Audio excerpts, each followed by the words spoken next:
రాష్ట్రంలో green hydrogen అనుబంధ ఇంధనాల పరిశ్రమలపై సర్కార్ ఫోకస్. భారీ రాయితీ ప్రోత్సాహకాలను ప్రకటించే యోచన. Integrated green hydrogen, green ammonia, green methanol ప్రాజెక్టులకు వర్తింపు. తెలంగాణ రెన్యూవబుల్ ఎనర్జీ పాలసీ 2024లో ప్రకటించనున్న ప్రభుత్వం. అసలు గ్రీన్ హైడ్రోజన్ అంటే ఏమిటి? సౌర, పవన విద్యుత్ వంటి కాలుష్య రహిత పునరుత్పాదక విద్యుత్తును ఉపయోగించి నీటిని హైడ్రోజన్, ఆక్సిజన్లుగా విడగొట్టడం ద్వారా ఉత్పత్తి చేసే హైడ్రోజన్ను గ్రీన్ హైడ్రోజన్ అంటారు. వాహనాలతో పాటు ఎరువులు, ఉక్కు, సిమెంట్ పరిశ్రమలో వాడే కాలుష్యకారక సాంప్రదాయిక ఇంధనాలకు బదులుగా గ్రీన్ హైడ్రోజన్ను వినియోగించాలన్నదే లక్ష్యం. తద్వారా కాలుష్యాన్ని తగ్గించడం, భూతాపం పెరగకుండా చూడడం వంటివి సాధ్యమవుతాయి. అయితే రాష్ట్రంలో గ్రీన్ హైడ్రోజన్ అనుబంధ ఉత్పత్తులు పరిశ్రమలను ప్రోత్సహించేందుకు ప్రభుత్వం భారీ రాయితీలు, ప్రోత్సాహకాలను ప్రకటిస్తుంది.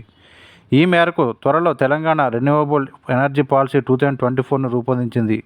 స్వచ్ఛమైన ఇంధనంగా ప్రాచుర్యంలోకి వచ్చిన గ్రీన్ హైడ్రోజన్ను రవాణా, హైడ్రోజన్ సెల్ ఆధారిత వాహనాలతో పాటు ఎరువులు, రసాయనాల తయారీ, ఇతర కర్మాగారాల్లో ఇంధనంగా ప్రోత్సహించడం ద్వారా నెట్ జీరో ఉద్గారిత ఆధారిత ఆర్థిక వ్యవస్థగా రాష్ట్రాన్ని రూపొందించడానికి ప్రణాళికలు సిద్ధం చేస్తుంది. భూతాపాన్ని నియంత్రించేందుకు ప్రపంచవ్యాప్తంగా కర్బన ఉద్గారాలను తగ్గించాలన్న చర్చ చాలా కాలం నుంచి సాగుతుంది. ఈ క్రమంలో శిలాజ ఇంధనాలకు బదులు కాలుష్యరహిత గ్రీన్ హైడ్రోజన్ను ఇంధనంగా వినియోగించాలన్నదే ప్రతిపాదనలు ఉన్నాయి.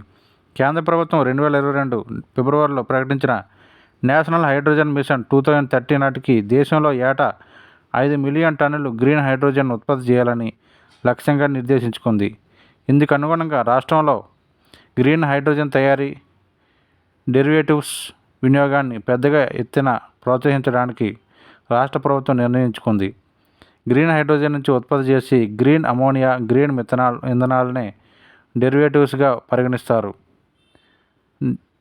గ్రీన్ హైడ్రోజన్, దాని డెరివేటివ్స్ తయారీ అవసరమైన డిసాలినేషన్ ప్లాంట్ల ఏర్పాటుకు 20% పెట్టుబడి రాయితీ ఇస్తారు. ప్రతి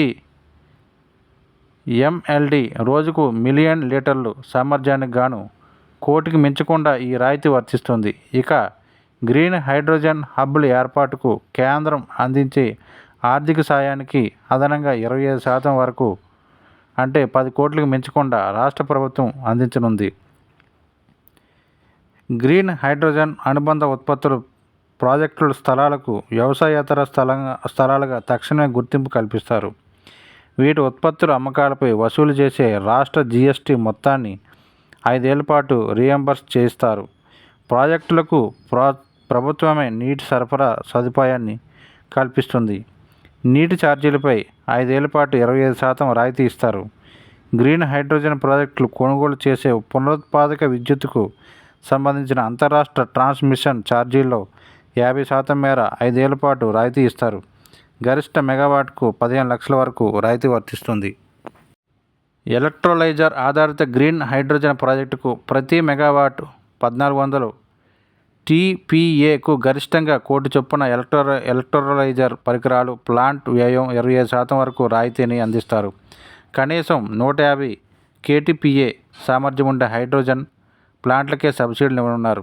ఇంకా గ్రీన్ హైడ్రోజన్ ప్లాంట్లో వినియోగించే ఎలక్ట్రోలైజర్ పరికరాల తయారీ ప్రాజెక్టులకు పెట్టుబడి వ్యయంలో 25% వరకు రాయితీ అందిస్తారు.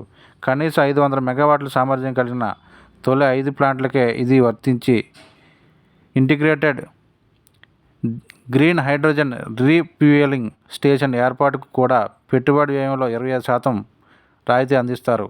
తొలి 10 యూనిట్లకు మాత్రమే వర్తిస్తుంది. వీటికి అవసరమైన పరికరాల కొనుగోలుపై పూర్తి ఎస్జీఎస్టీని రీయింబర్స్ చేస్తారు. Integrated green hydrogen, green ammonia, green methanol